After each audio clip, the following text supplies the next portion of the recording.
An average camping day for Zack and his friends turns into a disaster when he ventures into the woods to gather some firewood for the group. The Ice Sky gods thought that this man needed to suffer, so they imported his ass into a multiversal system. The blue screen of Ice Sky greets him while he wonders if there was some kind of drug mixed in those damn brownies he had earlier. Calling out to his friends didn't help until a sudden system error occurred, commanding him to roll a dice to save his life. He was paired against the Ninetales evil monster, but luckily the system intervened and allowed him to stake a chance on a dice roll instead of fighting for his life and getting crushed. The highest rolling person would win, except our boy's chances are 1 to 100, while the creature gets up to 100,000 as the upper limit. The odds are quite literally stacked against him, but eventually Zachary rolls the dice, churning those numbers out. The good thing, he scores a high roll of 96, about as high as his luck shall take him. But it doesn't really matter when on the other side, the godlike monster can go up to 100,000 and easily wipe him from reality. Zack thinks it's game over and bids farewell to his family, knowing he's about to lose everything because of one shitty dice roll. Instead of sulking to decide his fate, he banks on the possibility of seizing the win. And as luck would have it, the monster scores a mere 91 only. The high roll of our boy wins, causing the demise of the all-powerful creature before him, absorbing its powers directly into Zack's own body. This forces a bunch of level-up sequences all at once. And the next time he wakes up, our boy is back to the same forest. He doesn't get what happened, though. He knows he has to return to his friends soon. One small issue, everything about this place is messed up. The whole environment is different, and the system informs him that the world will terraform to merge with the multiverse. Zack still thinks he's daydreaming one terrible dream, though he gathers himself and finds the RV, thinking that he has finally made it to his friends. He tried calling out to them, but nothing worked. His friends weren't there, but one demonic dog was feasting on their supplies. This otherworldly, terrifying beast instantly locked eyes with the human before announcing its roar. The creature lunged with terrifying speeds to slaughter the human. But Zack's first response wasn't to run. This man grabs the axe and dices the creature's chest, even getting injured on his shoulder. The creature hits the ground with a heavy crash, leaving him questioning how he's gotten so much stronger. It's coming back to him, the system and the monster he saw, as well as the dice roll for their lives. All of that was real. He still banks on the hope that maybe his friends are alive, yet he's unable to find them. The demonic dog retaliates for a second strike, this time charging with a powerful claw. Zack ends up dodging the creature's wrath, causing it to crash into the RV. Though the monster has tremendous speed, it has shitty movement, which confirms the strategy he has to take on how to defeat it. Zack ventures around and invites the monster to tail him. The demonic dog roars and chases after him in the forest, hitting several corners because of its terrible mobility. However, even as fast as he can run, Zack ends up stopping just ahead of a few boulders. Now, he's expecting the monster to run fast. Our boy's body shudders, but don't mistake it for the fear of death or anything. Instead, this man is armed with seething levels of unfathomable rage. The monster hounds its way to him, and in a decisive moment, Zack evades its lunge, forcing the creature to slam into the boulders. The crash injured it, but still didn't take it down. That's when Zack comes around from its blind spot, cleaving his axe straight into the beast's spine, shattering upon impact. This fight means virtually nothing to him compared to the odds he faced earlier. And so the monster is killed with dozens of slashes, making it seem like this man is the embodiment of death. The first kill earns him a 100 Nexus coins, confirming the creature's death. Zack manages his way back to the RV, blood dripping down from his every step. Things are looking bad, but even as he returns to the RV, no one is there to welcome him, leaving his body so weak that he goes unconscious right in front of the vehicle. The next time our boy opens his eyes, Zack is comforted by the sunlight of not just one, but two suns. He wakes up with the same kind of headache that I get when I read a stupid opinion on Twitter. My guy looks at his hands, realizing that he's covered in spills of blood. To gain some kind of control over present reality, he reaches for his phone to check his time, fidgeting with his phone screen. Oh, but here's another shocker that leaves Zachary startled. My man discovers that he was influenced by the Ice Sky protagonist's curse and got knocked out by the traditional 3-day coma that occurs in every story. That aside, Zack is seriously worried about the whereabouts of his friends, most especially his girlfriend Hannah, because maybe some good old cheeks are the salvation in this messed up world full of monsters for him. But you didn't hear that. He's patched himself up and hasn't seen or heard a sign from one of his friends from the past 3 days. Even their luggage stays intact here. Worst comes to worst, Zack prepares himself mentally that if his friends haven't come back yet, then the only logical conclusion is that they're probably not going to return. Questions boggle his mind. He doesn't even know how to think about where he's at. Outside, he notices an interesting change. The wounds of his body have already nurtured back to full health. And even though Bro should be dead from the blood loss by now, he's chilling, kicking sticks and rocks. The mystery of his sudden transmigration baffles him. He's left all alone in the woods without any form of phone service. The car can't help him because the battery's cooked, too. Zach reaches for the trees to climb his way up. His traumatic experience with a monster still haunts him. I mean, imagine getting on by a creature on day one. Bro doesn't even know what his crime is, or if he's on some kind of alien planet, or if the aliens are the ones invading Earth instead. His Levi Ackerman-looking ass is worried about the state of the rest of the planet. Most notably, precious figures in his family like his dad or his sister Mackenzie. The bonds he shares with the people are his reason to keep trying and find a way to just go back home somehow. Zach climbs up the branch, maintaining his foothold and using the axe as a leverage. When he finally goes up, his face expresses clear shock. Even with a position as high as this, the only thing Bro sees is an endless forest with mountains surrounding it. The red pillar of light may seem like a big deal, but an even bigger deal is the fact that this place is surrounded by an ocean, which means Bro is stuck on an island. And this isn't a Mr. Beast challenge where he's going to get $1 gazillion for escaping it either. Walmart Levi is angered on the behalf of the human race, roaring at the system for ruining everything in his life. But that's also the trick, you see, because the moment he called for the system, a blue screen appeared with a title, Born for Carnage. This title boosts all his stats by 10%. But there are also other titles like Ultimate Reaper for boosting his stats by another 10% and 5 points base. Luck of the Draw gives him luck stats. Giant's Bane awards him for taking on a stronger threat. Disciple of David, Overpowered, and Slayer of Leviathans are basically all the same, indicating that he bested a monster at least 50 levels stronger than his own. Long story short, Bro got lucky and took out a really powerful monster as his first kill. Zach is confused as hell, questioning if the screen with text highlighting his name is really his own. The guy's stat sheet indicates that he's a human with Earth alignment with several free stats and Nexus coins available. There's a lot of critical information here, but one thing's for damn certain. The world has turned into some kind of up video game with real stakes. What's interesting to note is that he's already level 16, a position he probably achieved thanks to the dice roll incident.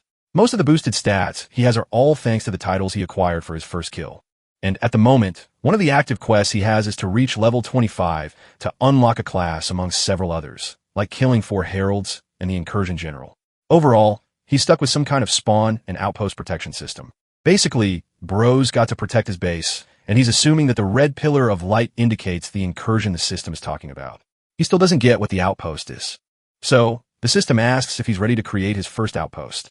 Immediately, Zach figures that it must signify some kind of base, a place that he would enjoy calling home instead of the shitty remains of the camping trip he's got left. After all, an RV isn't going to make it in this godforsaken hellhole of a monster forest. What would you guys do if you were in his position without the system? Comment and let me know. Zach accepts the creation of the outpost, and at once, the blue screen disappears. Nothing magical happens really. Bro's a little baffled because the system declares this spot as his outpost, but then a voice catches him off guard. Just up top is some kind of specter creature with one eye inquiring what he's up to. Activating kill mode, Zach grabs his axe and is about to cut this thing down. To his shock, he realizes that the voice isn't coming from a human. But in that moment, Bro frantically slips from the branch, while the spirit remarks its own disappointment for running into a human. Wow, the first non-violent monster we meet, and it's already out here being racist. Anyway, our boy's about to fall down. He grips onto something, but from the scales, I think we all know what he grabbed. Bro experiences true horror the moment he realizes that he caught a hold of a giant snake's body. He'd only let his guard down for a single moment, and already he's in trouble. Zach's right arm is entangled, giving him very short time to react. He curses his fate because on the other side, a nasty snake with gaping teeth is eyeing down its next meal.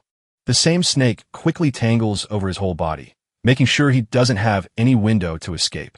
Zach understands that he's in a world that looks like a video game, that he just can't afford to drop his guard anymore. Well, the next moment might not even arrive because he's getting crushed by this snake like it's some kind of evil ex-girlfriend. Even now, instead of giving up, our boy knows that if he has to become stronger and survive, he needs to take bigger risks. Channeling the spirit of an entrepreneur, Bro grabs the snake directly by its head before tightening his grip so hard that he literally smashes this thing's head out. This is a statement for Zach, his undying declaration for survival. But bro's luck really might be, because the tree branch enters up shattering in that moment, causing both him and this limp noodle friend to fall down. The human understands the Sun Jin Wu way. This system always rewards the hunters. Power is everything. Shaheen is a wifey, and that nothing else matters. That's the only mentality he needs to survive. The only way that he'll become the strongest. So Zack puts every single point into juicing the hell out of the snake, and making sure it hits face first into the ground. Watching the scene unfold from above, the Spectre is a bit disappointed, thinking that the human never really stood a chance in a monstrous place like this. As he's floating away, he comments on how an outpost certainly would have helped the human's chances. But then again, it puzzles him why this human selected a stupid tree for an outpost. The same creature has assisted many different races and civilizations across its life. Humans always underperformed in all of them. The idea of a treehouse is the most stupid one of all. Brothers out here hating on our kind. You too, floating eyeball. As for our boy, Zack's axe is slashing and dicing things up. The Spectre returns to the scene and discovers this very same human ripping up the snake's body, and bro's single eyeball is shocked because the man standing before him has effectively made bloodbath sushi out of the serpent. Must be those Levi Acrian genes. In his kill mode, Zack turns back to target the Spectre, spooking him out. The floating spirit is suddenly impressed, realizing that it made a dire mistake in underestimating this man's titanium balls. Zack glares at him down as the spirit introduces itself as VTH Abarak, or in shorter terms Abby. Abby was actually sent here to assist the human for his outpost location. And to respond politely, our boy introduces himself and questions what assisting him even means. The spirit is a little annoyed that this clown didn't even listen to the tutorial. Abby explains that an assistant was automatically assigned to him when he chose the position as his outpost. Zack mouths his frustration that he didn't get a damn tutorial from the system to begin with. Instead, bro was automatically sent to this hellhole forest 3 days back. Abby is shocked that he didn't even get to check the tutorial. But what shocks this spirit the most is that this man only got here 3 days back instead of months. Zack clarifies that it's actually been 3 days, which puts things into perspective and gets Abby thinking. This makes the spirit wonder if it's been assigned to some kind of deaf fire, which is yet another concept that our boy has no idea about. Abby understands that he's totally confused right now, since he was never even given an explanation. Long story short, Earth has been integrated into the greater multiverse. Countless other planets have already existed in this collective multiverse for billions of years, and the people of Earth are progressively being moved to tutorial cities to learn and get along with the multiverse. It's also here where Zack learns that his family might be doing just okay, because if they're in the tutorial town, then they're safe.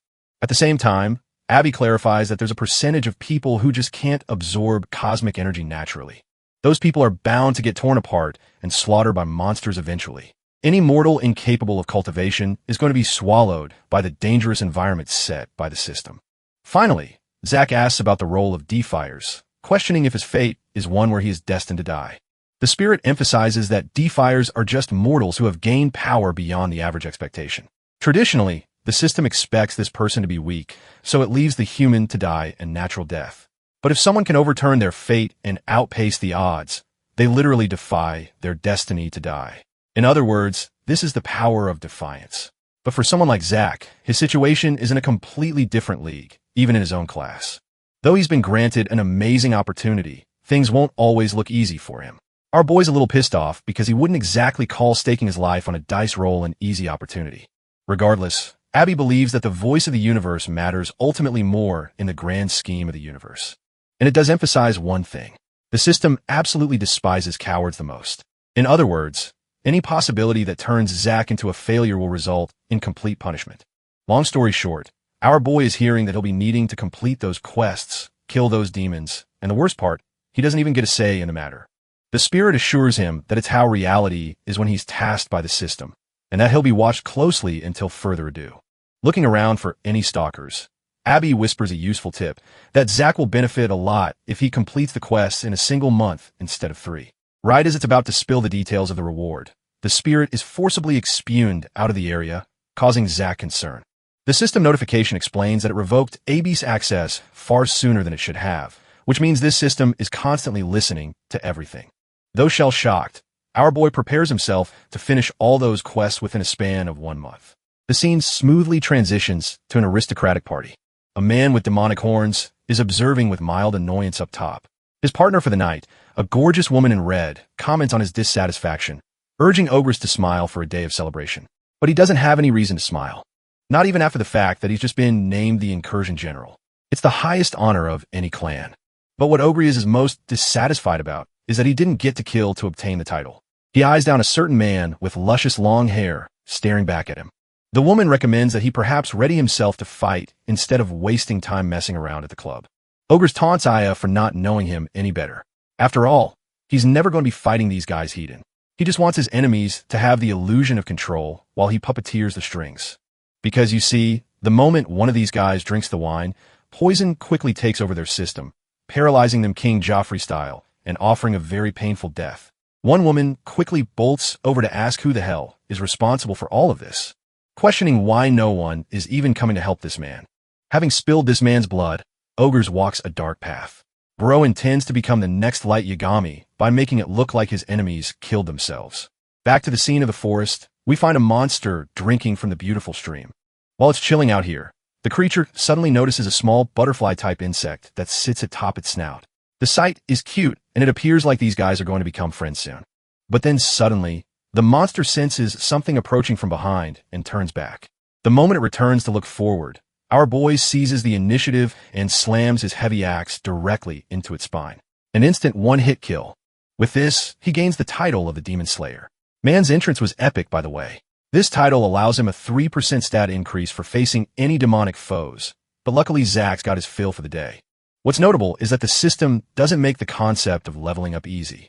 All he gets are stat points to help boost himself to the next level. But even after reaching level 17, he hasn't deployed any of his 32 free points to any of his stats. At first, he wants to be reluctant and wait until he can figure out a strategy to use them properly.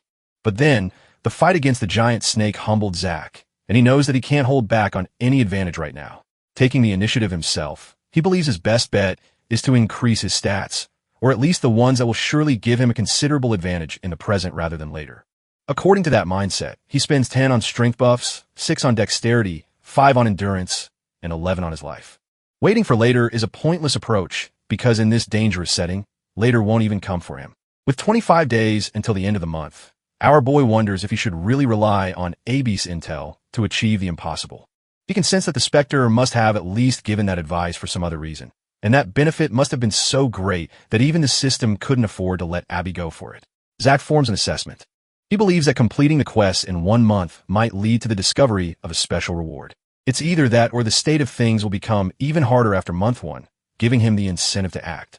Now, instead of being doomed about his situation, our boy understands that he's got a chance that no one else does from the tutorial stage to seize the advantage. Drinking water from the stream, he resolves himself not to waste this opportunity. So, he extracts his battle axe from the corpse and gears up for his next mission. Oh, and by the way, remember that insect from earlier? It comes around to feast on the creature's flesh, which is pretty dark if you ask me. Night falls by the next time we see our boy. He's sitting close to the fire making some good old monster meat for dinner. From the looks of things, Zach figures that most of the titles he acquired were simply because of the fact that he was the first person to do a certain thing in this world. First person to kill a monster. First person to solo kill an incursion general, and the slayer of Leviathans are indicative of that. Biting on the chewy meat, he reflects on how strange it is that he didn't get anything when he created the outpost. In other words, there are other people out there who created the outpost before him. Other people who are also defiers that aren't in the tutorial. For example, the snake he fought earlier became strong so fast, which means humans apart from him could also be very powerful already. A nerdy loser could end up becoming the next Mr. Olympia contender. Zach is of the opinion that there has to be at least something in the outpost shop section to help him get stronger, or at least help him find his way to his family. All purchasable items seem to pop up next to Nexus coins, and he gets about 100 for every kill based on the monsters he's hunted. Taking another bite, our boy finds it fascinating that there's also some kind of teleporter mechanism in the shop. Gulping down his food, optimism looms over him.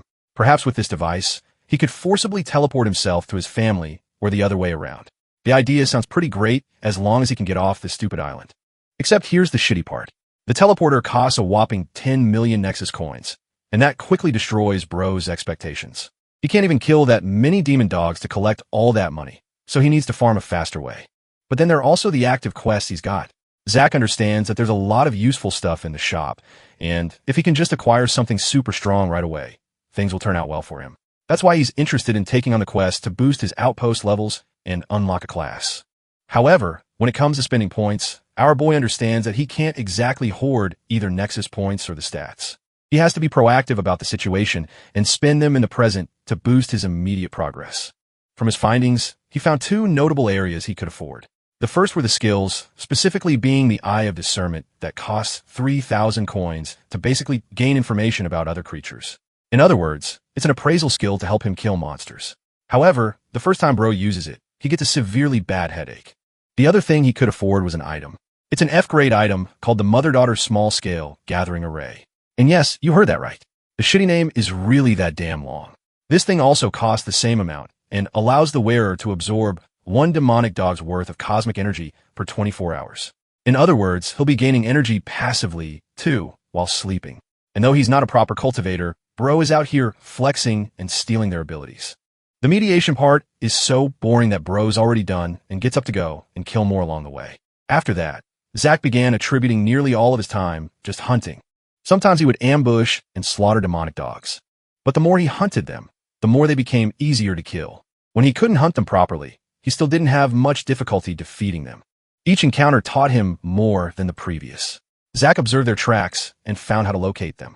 Better yet, this man started flipping like a Beyblade and controlled his axe far better. Bro even learned how to parry and deflect some attacks. Paired with his Eye of Discernment ocular ability, he learned their classification as Baragus monsters. To make sure he never felt in danger, he intentionally left around several different resources and hidden parts around the island, allowing him to continue to survive just in case he found it difficult to return. Hunting continued with Zach, carrying each corpse back to base before going back into the field to kill some more. Fights weren't always easy. He found himself injured and bled several times until the time came where the number of his kills had easily risen up to hundreds. However, the more he leveled up, the more difficult it became to continue his progress. And yet his powers grew with no end until his whole psyche started treating the Barists as not predators, but merely a bunch of prey. By now, Zach has reached level 23, but he understands that picking up the pace is crucial. His stats are all considerably buffed, but only 5 days remain before the first month ends. Let's go over to the different side, the part where the incursion demons reside. Ogress meets an expected visitor, Ryle, and the incursion general is ecstatic to ask how the preparations for the event are going. Ryle is annoyed, expressing that this man should already know about that since he'd already read the reports. Finding no sense of guilt in his actions, Ogress relents that it's exactly his own job as a leader to delegate a few tasks to his second in command.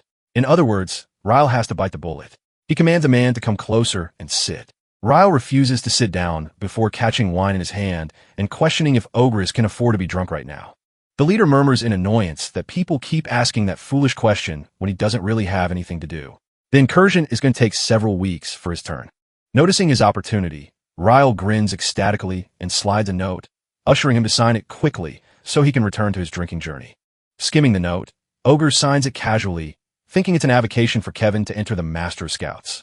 But that's the thing you see. This is Ryle's strategy, because when he turns around, he's happy as ever to get the note signed, assuring his master that he'll carry out his command.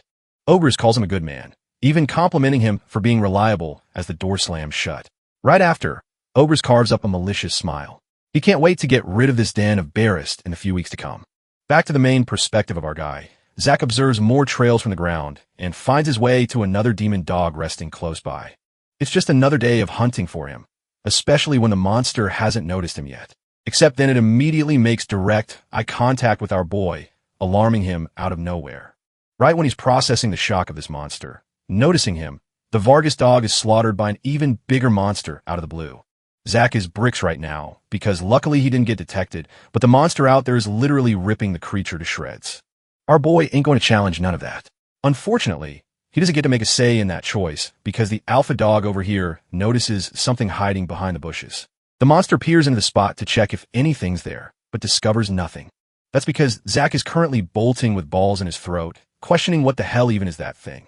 The size of that demonic dog is clearly far larger than every other. And if that's what he's got to kill, then bro's in deep trouble. Right now, he knows the safest choice is to return to camp because this big of a monster can't be taken out without a plan. Except when our boy does get to his camp, he overhears a bunch of monsters already chilling at the campsite. They seem to be muttering their own language, too. There's too many questions right now, but from the looks of things, the demon with wings on the right seems to be more intelligent than the beastly one on the left. The first suspicion Zack has is if the creatures were specifically sent here to target him and tell the others about his outpost location. Hoping to find some answers, he pops the use of his ocular ability to infer information on them, learning that one is an imp demon and the other is a kind of demon dog. Interestingly, the moment he used this ability, both of them managed to notice his presence, putting our boy in danger. The four-eyed imp deviously smiles while powering an energy attack. Zack's moments away from getting hit. The imp's attack is about to send our boy to hell, forcing this man to try his best to deflect it with his axe. Oh, and by the way, he does manage to deflect it, which has started to make me think this axe is secretly overpowered as hell. Right when Zack thought the coast was clear, the second monster, the beastly demon, latched on him. Even more energy beams grazed our boy's shoulders while the monster tackled him onto the ground. Zack has a weapon stuck in this ugly demon's mouth before using his own physical strength to toss the ugly mud off his body. As for the fire that's burning his shoulder, Zack finds it really difficult to get rid of it, because even though it made a tiny bit of contact against him, it felt like his very soul was being vanquished from it. The imp casually walks up to him, acting like the final boss, muttering a language bro can't even understand. To make things worse, the other demon shatters his axe too. My guy is in a 2 versus 1 situation, and he doesn't even have a weapon to spare. These may be some really shitty odds, but Zack thinks he can still beat them with the life he's been given. He's the one to seize the initiative by running full speed up to the demonic hound, while the imp throws more of its fiery blast to catch him from behind. Luckily, Zack evades all of them, bursting with incredible speeds until he can directly face the demonic dog. The demon jumps to attack him heated, but this man is a whole different animal and tackles the like he's John Cena, or some monster tries to stab him using its claws and tail. But despite the pain our man is experiencing, he refuses to let go and connects the slam into the ground. Now that he's got the advantage, Zack starts throwing haymakers left and right, making the creature regret ever messing with him. The fists rated E for everyone are slamming the monster without mercy. Except that's also the problem, because now that Zack is stuck in one place, the imp easily throws a fiery orb, making direct contact with his back, leaving him staggered. Zack's body slowly succumbs to the agony. Those flames explode from behind and overtake his soul. He thinks this is the end of the line even for him because in his compromised state, the demonic beast uses its tail to aim for a lethal pointy finish. At that point, we're reminded of cosmic energy, the same energy considered as the building block of the very multiverse. Ever since the arrival of the system, ever since Zack had killed the first monster, he's possessed that cosmic energy. It gathered within him, teaching him how to feel it and concentrate it, even teaching him the very skill to use it. All this time, Zack merely had to develop himself into the kind of person who could harness the might of such energy. The piercing strike reaches him, but instead of impaling his body, it bends and breaks on impact. You see, the current Zack is fueled by cosmic energy. His body emits an orange-purplish hue aura while his hands release surging electricity. He's infuriated that they broke his axe while the imp is caught off guard by this sudden development, causing it to release dozens of fire blasts to make sure he can kill the human. But our boy's already on the move. He grabs the demon's tail and starts swinging it around as fast as possible, forcing it to block all of the fiery attacks using its own body. The current Zack is a literal monster, and so their battle continues in a bloodbath between the two demons and the human. The fight is off-screen because in the next scene, we are simply introduced to day 30th of the first month. A couple of bodies float dead, those being the corpses of the imp and the demonic beast. This signifies that Zack won the battle. He chips some wood to make a new base for his axe, and after refining it, he reunites with his old weapon. Though he was hoping to reach level 25 and get a class early on, he's still okay with the idea of challenging the quest before that goal. Zack is confident that he mustn't slow down in his progress. Not when he's come so far. The current system allows him to take greater risks for even better rewards, so this one also seems justified to him. As for this man's outfit, Bro has officially blended in with the environment, looking ripped as hell on his way to kill his second herald. Let's go back to Ogre's side of things, who seems to have been busy with the month. Ryle confirms that it's indeed been hectic. Though, this is just the beginning of their trials, because after the portal forms, they'll be cut from the rest of the clan. That's when their real work actually begins. The two demons stare at the gorgeous rift in space, while their followers linger underneath. This army of demons is dying to pass over to the other side and wreak havoc. The fight against the demonic boss monster starts off with our boy evading the first strike, only to get hit by the second and tumbling over the ground. Zack reclaims his stability and faces Vu, a level 45 monster. The scene reminds him of his experience with his father. The boy had gone fishing with him and learned that every animal had an attribute that made it special. The boy's father caught the fish before yanking it up top, remarking how fish were especially known for being slippery, except unlike humans, they don't use traps while humanity used spears in the primitive age as well. The man expressed how animals aren't just caught because humans are stronger. Rather, it's because of the ability of humans to figure stuff out that makes them special, their ability to adapt. So, 2 hours before he fought the monster, Zack formed his preparations and prepared a trap in the memory of his father. And right now, he's facing the beast that is supposed to signify his doom, even though he can't win this fight alone because of the level gap. Even a single hit could prove to be fatal. After all, Zack intends to use his intelligence to his advantage. The monster claws its way to reach him, missing another hit while he ensures that the creature doesn't get a clean hit on him. Using the powers of cosmic energy, Zack deals some critical blows that knock up even a monster as big as this. So far, he's gained an understanding of this energy and can manipulate it by channeling it into different limbs. This way, he blocks some attacks with ease while increasing his offensive power as well. Zack isn't a cultivator, so he leads the monster in the same way that he led the first demonic dog. With only enough cosmic energy to spend, every drop matters. The monster destructively annihilates trees with a single hit, leaving our boy no room for making any kind of mistake. Zack concentrates on what he can do in this situation. So, he channels the cosmic energy in his legs next before exploding with tremendous might and going for a counterattack. The counterattack is led with the swing of his cosmically charged axe, one that actually makes direct contact with its head. The scene cuts back to the demonic sect. The rift tears open larger and larger. Ogres is curious about Ryle's location, who seems to have already gone through the incursion portal. The commander addresses the general and prepares his men, and in a plot twist reveals that the general won't be following through the portal. As if Ogres already anticipated this turn of events, he simply smiles at them. Back to our boy. He's running hot while almost burning out. His body is overdoing the effects of cosmic energy, and it's ripping him from the inside. However, with the titanic behemoth chasing after him, it's not like Bro has a choice either.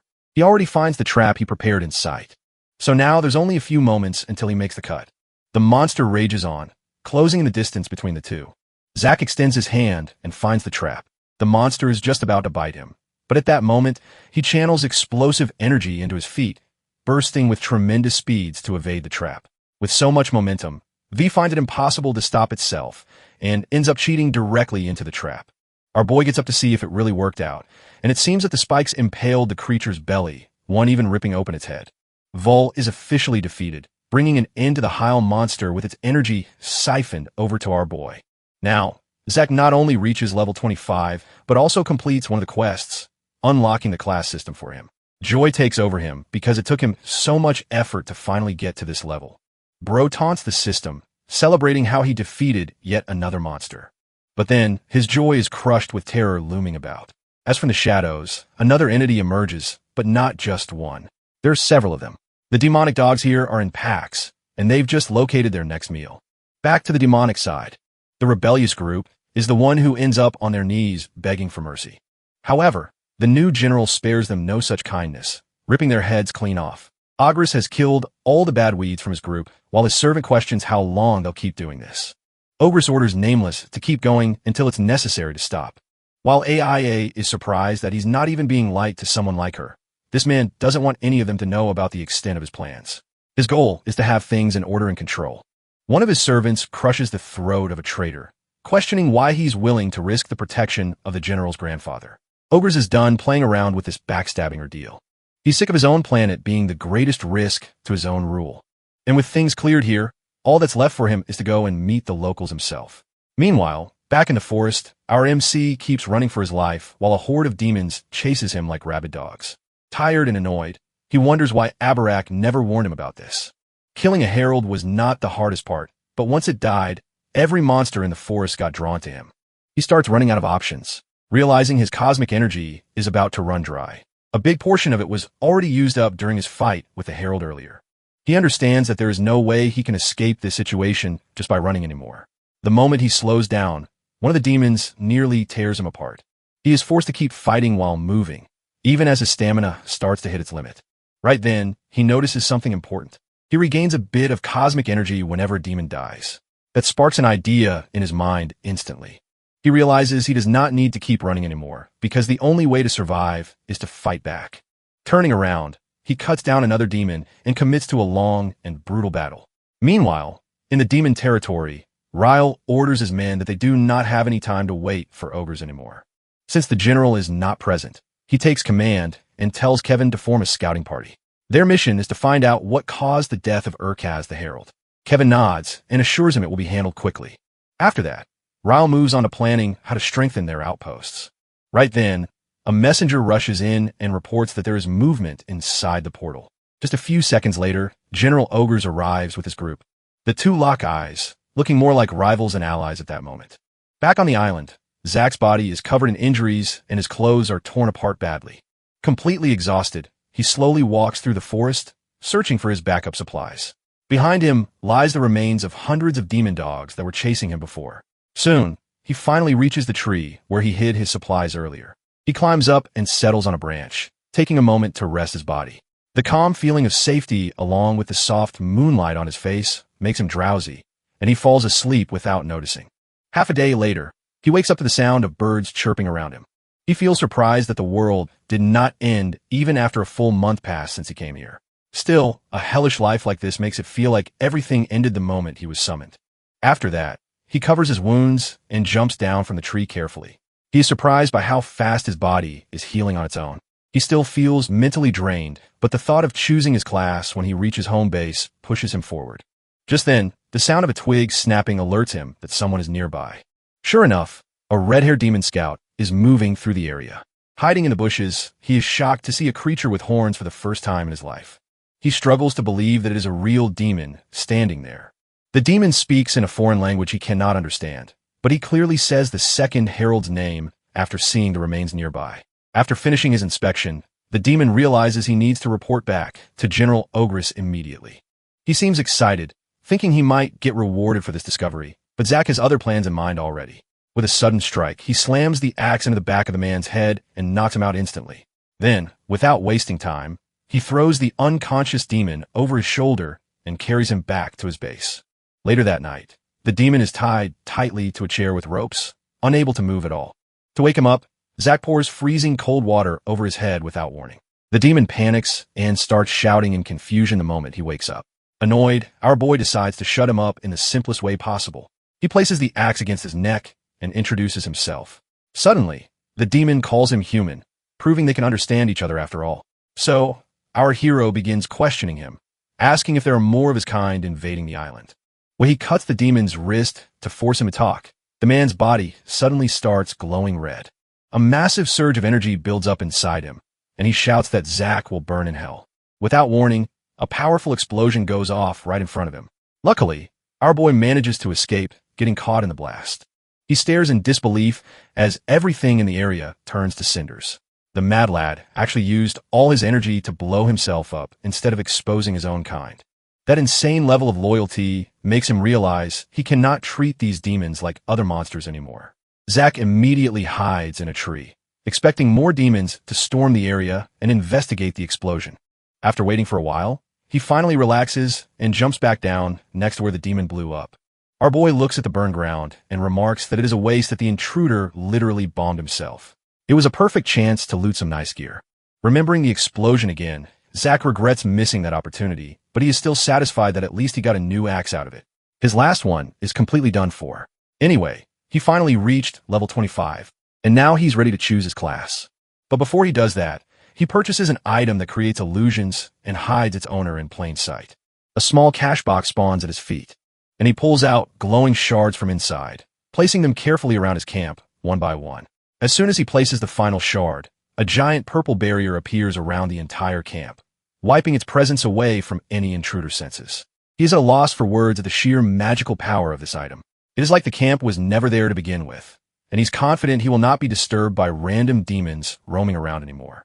With that, he opens up the menu and selects the prompt to start class selection. Just as he is getting excited about this moment, a massive error message suddenly pops up, claiming that a Nexus node is required to start class selection.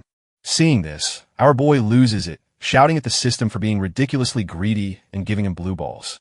After venting for a moment, he reluctantly accepts the offer to purchase a node with the 6,000 Nexus coins he painstakingly saved up over time. When he clicks the yes button, a giant stone with a glowing crystal at its center rises from the ground, right in front of him. Our hero taps the enchantment table with his axe, and a new menu suddenly pops up in response. It shows that there are 5 classes available to choose from, which instantly makes him feel like a kid in a candy store. From the options presented, there is the fighter equipped with mighty melee weaponry. Then there is the acolyte who specializes in magic and potions. The marine is a class proficient in water-based combat. The demon hunter is a warrior-type class skilled in locating and eliminating enemy demons. Finally, there is the hatchman, a simple lumberjack who uses the forest itself as his weapon. Our boy scans through the options, quickly noticing that all of them are F grade, meaning every player begins from here. He also notes that each class is upgradable, so they all have hidden potential to become powerful later on. After some careful thought, he eliminates both the warrior and acolyte. They're too basic compared to the more unique options available. On top of that, he feels the hunter class would slow down his growth later since it is only good for demon hunting. The marine class is next on the blacklist due to its environment limitations. With all those choices gone, he chooses hatchman, which is custom-made for him. Thinking it through, he feels like the system is rewarding his hard work. At the same time, this class clearly limits his weapon choice to only an axe, which could be a problem later on, but he is pretty confident in his skills with a hatchet, so the weapon limitation doesn't affect a pro like him. With that, he grabs the crystal and locks in his class choice. He shouts hatchman at the crystal, and it immediately begins shining even brighter as strong gusts of wind swirl around his body. Glowing veins appear across Zach's body, and his eyes shift into a bright yellow.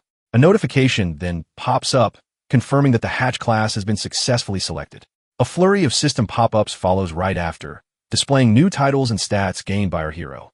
All the while, the crystal continues glowing intensely, and the veins of light spread further across his body. Then, our boy is hit with a sharp yellow surge of energy through his entire body as the notifications confirm that all his skills are now actively boosting. Zach drops to his knees, still shaking from a shockwave. His entire body is drenched in sweat. He grins proudly at being the first in the entire world to obtain this class. When he checks his new stats, he is thrilled to see that all of them shot up massively. He checks his own body next, and realizes he's gained nearly 20 pounds of lean muscle in just seconds. My guy flexes them like he just did a banger workout at the gym. Cosmic energy surges through his body. He curiously scrolls through his new skills, only to find out most of them are locked behind side quests. In this world, nothing comes without hard work attached to it. With that, our MC grips his hatchet tight, ready to finally show the demon suckers who they're messing with. It is explained that the incursions are a huge opportunity for the demons to gain wealth and power. Even though the current plan was ruined because of Ogress's betrayal, the sneaky devil uses authority to send smaller packs of demons through the portal instead of deploying his full army. Normally, nothing on the island would threaten them since they have no idea Zach even exists. They still believe the 2 heralds probably fought each other to the death after being sent there. Because of actions, the demons lost an entire month of preparation against the real threats to their clan. To make up for it, they sacrificed thousands of slaves to appease what they call the heavens. Kevin, however, is satisfied with how things turned out in the end. During the scouting missions to find who killed the second herald, his men discovered a Nexus crystal hidden deep inside a cave. That small gem is worth thousands of times its weight in gold, enough to surpass the lifetime wealth of many clan elders. Since the scouts found it, Cavern has full control over where the money from selling it will go. He plans to make sure the clan elders do not see even a single coin from it. As the sun begins to set, Kevin grows tired from marching all day and orders his soldiers to set up camp. After that, he moves toward a mountainside with a clear view and asks his subordinate Kayla if she likes the scenery. His soldiers waste no time setting up a VIP table for 2 just for him. After Kayla and Kevin take their seats, she seems surprised he has time for something like this in the middle of an incursion. Commander S laughs and tells her he is never too busy for someone he truly cares about.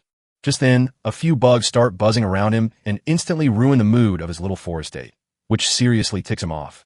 He yells at his underling, Gormer, to get rid of the flies already. Gormer does not respond, and that tells him something is wrong. Both Kayla and Kevin turn around at once to see what Gormer is doing. Instead, they find a jacked human with an axe tearing into the poor soldier's back. At first, they think he is just some native from the forest, and Kayla quickly fires an arrow to take him down. However, Zach reacts instantly, drawing a throwing knife and launching at her. His blade splits the arrow clean from the tip with sharp precision. Right then, Kevin assumes the human is distracted and swings his great sword. Our boy manages to block it with his hatchet, releasing a massive shock wave from the impact. Kevin tries to overpower him, and for the first time, he feels excited facing a human with such strength. Even then, he does not hesitate, fully confident he can crush him like any other insect. Suddenly, Zack feels the great sword press harder against his axe with crushing force. While he is stuck holding it back, Meat attacks from behind without warning. He somehow dodges it by shifting the great sword aside and ducking under the demon's swing. Right after that, he lands a heavy blow to Mayu's chest, breaking through even the armor on his back. The brutal strike sends the unlucky demon flying away instantly. Furious, Kevin attacks again, but our boy suddenly moves behind him in a blink, just as he is about to drive his axe into the commander's back. A dark energy suddenly wraps around his body. The pain freezes him in place, giving Kayla the perfect chance to shoot him from behind. Her arrow flies straight into his back before he can react. Zack stays dazed for a brief moment from the sudden attack, and Kevin takes advantage of it to land what should be the finishing blow. Even then, he blocks it at the last second with his axe, which leaves the demon completely dumbfounded on the spot. He is genuinely shaken that such a strong mortal can exist in a world that was initiated barely a month ago. Our boy grabs him by the head and aims straight for the neck, unaware of the arrow already flying right at him. When he senses it coming, he retreats just in time and it barely grazes his face. He wipes the blood off his face and stares down his opponent, making it clear he does not plan on running away now. Seeing that, Kevin commends him on his impressive display of strength as a mere human in this situation. Still, he openly despises his kind who are trash from another world, too weak to even cultivate energy. Yet, they still cling to their pathetic lives like gnats, whose constant buzzing slowly gets on your nerves. Kevin calls him a defier like Abarak did. Abandoned scum who persevere and gain power through the system. He admits that Zack has the skill to come this far, but the one mistake he made was choosing to defy him.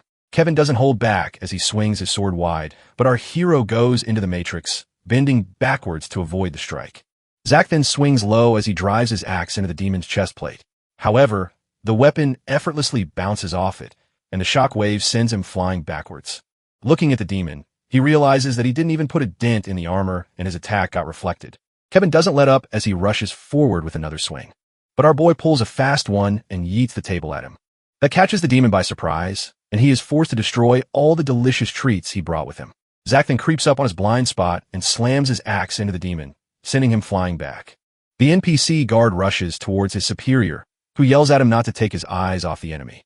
But it's too late since he slices through his neck, successfully disconnecting his head's Bluetooth connection with his body.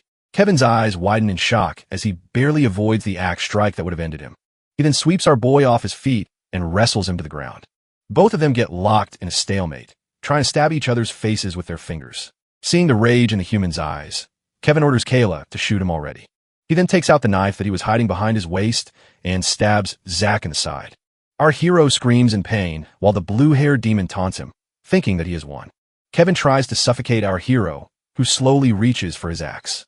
The demon continues to twist the knife inside him while roasting him for acting so tough earlier. Finally, Zack manages to grab his weapon and shuts him up, driving the blade straight into his neck. The system informs him that he has leveled up, and he pushes the dead body off him. As he struggles to get up, Kayla readies another arrow and warns him not to take another step. He ignores the warning and takes a step, which earns him an arrow right in his shoulder joint. The demon repeats her warning again while drawing another arrow in her bow. She swears she will make him suffer, but he doesn't look the slightest bit intimidated and stares at the weapon still embedded in his stomach. A few moments later, Kayla's subscription to life has been terminated, and our hero rummages through the dead bodies for loot. While holding his wound, he hopes to get some good gear, unlike the last demon who decided to kamikaze in his home base. Suddenly, he picks up a strange, shiny pouch that weighs much more heavier than it looks.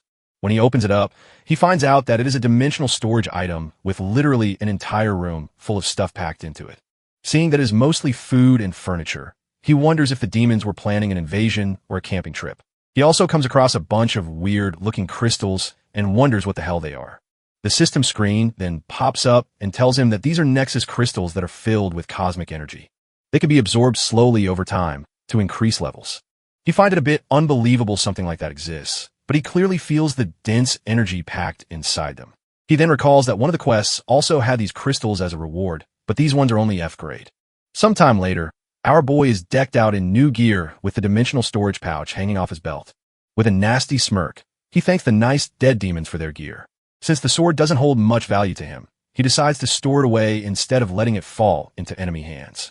After that, he opens his status screen, satisfied with the rate of progression of his quests. It has been a month since the invasion started, and there are still 3 demon officials left that he has run fades with. He then looks at his skill screen and figures that he still has a lot more grinding to do before his skills level up. So far, he has slain 2 of the 4 heralds, which leaves the imp and 1 other. There's also the incursion general whom he has to take care of, since he doesn't know the location of either the imp or the unknown herald, which leaves him with only one option, the incursion general.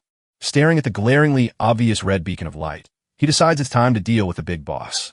Later in the demon territory, panic spreads everywhere as soldiers rush toward the gates in chaos. None of them can make sense of who this intruder is, attacking and slaughtering every unit they send to fight.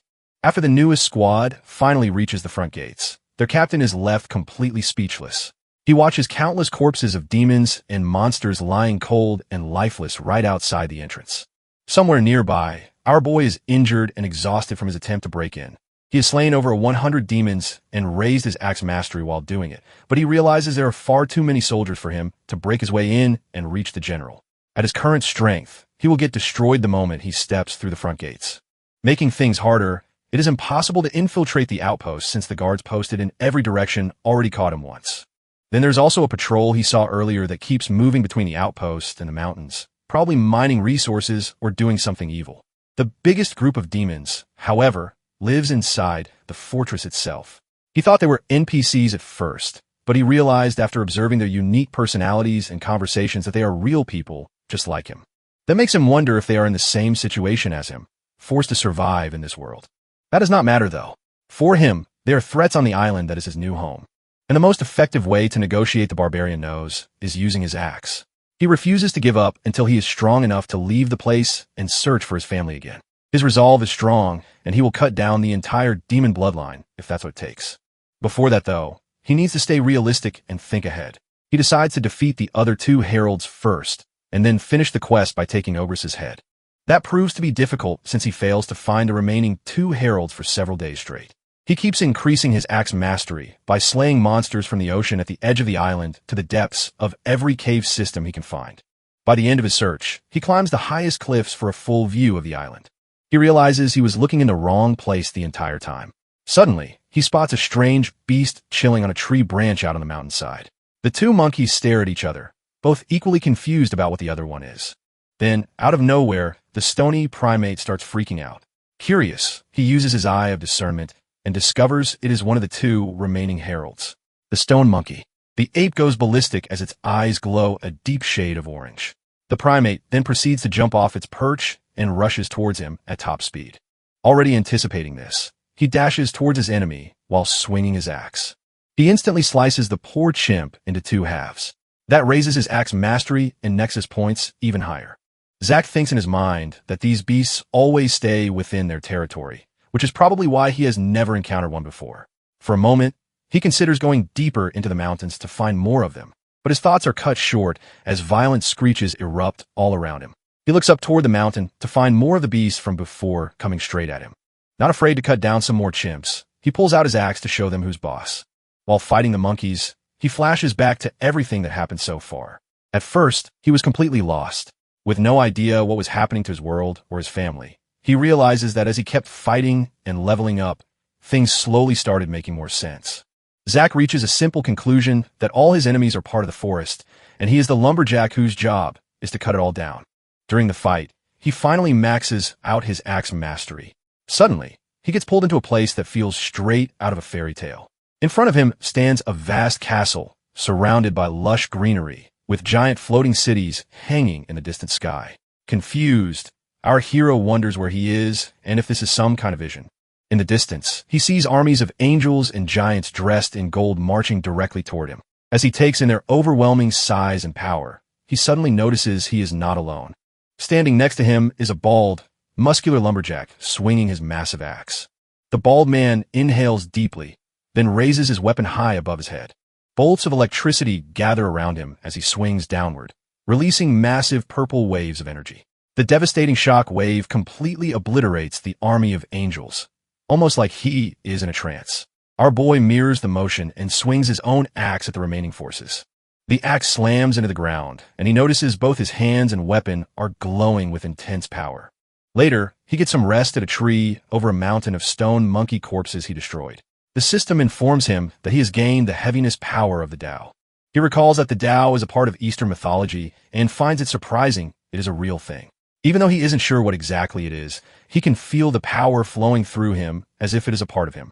Now, after getting a glimpse of that Tao axe wielder, he realizes that the weight behind his attacks was very unbalanced. He gets the impression that his swings were mediocre at best, and that the man in his vision possessed the proper true technique. Grabbing his axe, he imagines the weight behind his swings and slowly lets it flow into his attack. As soon as he gently taps the ground with his axe, the terrain splits apart with ease. Even though this is far more than he ever managed before, he still isn't satisfied since the man in the vision didn't just use heaviness. There's still a lot that he doesn't understand about the technique, but he hopes he can reach that peak someday. The system then informs him that he is the third person so far to reach enlightenment, making him realize that there are other strong people out there too. Since the tutorial ended after the first month, it makes him wonder how many actual geniuses are in the world now. His mind starts racing, wondering if humanity has already started to recover while he is still stuck on this useless island. Our hero feels angry as he has been first all this time, and this is the first time he has fallen behind others. This gets him fired up to push even harder because strength is the only currency that will matter in the new world. He then looks at the quest requirements and smiles, realizing that he has been so focused that he didn't notice his other quest is about to be completed. Meanwhile, at the incursion base, Ogres demands to know what Kevin has done now. A soldier informs him that the blue-haired demon has died. As the NPC explains that it might have been the same group that killed the other two before, the general barely holds in his laugh. The poor soldier keeps reporting while the general hides behind his subordinate and silently laughs. In his mind, he is more than happy as one of the thorns in his path decided to go get himself killed. Ogres regains his composure and apologizes, blaming it on allergies from the new atmosphere. On the inside, he is a bit annoyed that his trusted informant, Kayla, got killed too. He then orders the soldier to send troops to Cinderine and Kugo since the enemy is stronger than they expected. Regardless, he is glad and hopes that Ryle and the local fighters clash with each other and destroy themselves. Ilv then bursts his bubble and points out that he is smiling too much again, which earns him shut up in return. Coming back to our hero, Zack is busy chopping wood afterward like he's playing Minecraft. With one final branch, he slashes through it and finally completes the grinding quest and levels up.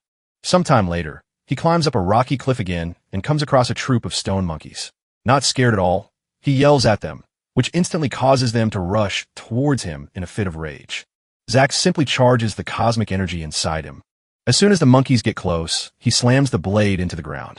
The resulting shock wave instantly reduces the monsters to rubble. Our boy doesn't stop there, as he keeps climbing, fully convinced that the mountains must be hiding something. He is certain of this because the higher he climbs, the stronger the cosmic energy becomes.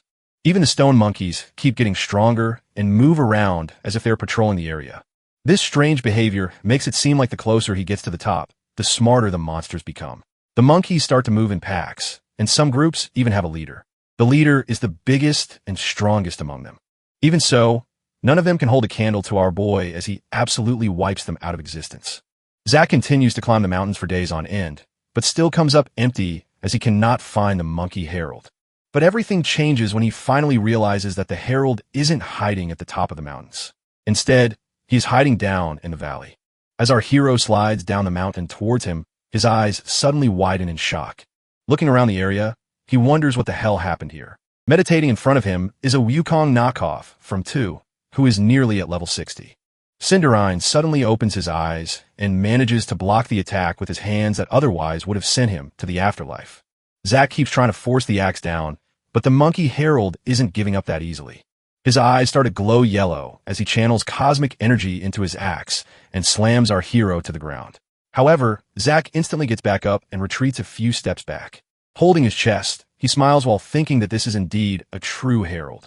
Even though he has nearly tripled his strength and also gained enlightenment, a new class and skills, the monkey herald still caught his axe with ease. He states that Cinderine is far stronger than the other 2 nobodies he killed before. The two start circling each other until Zack finally makes the first move and charges forward with his axe.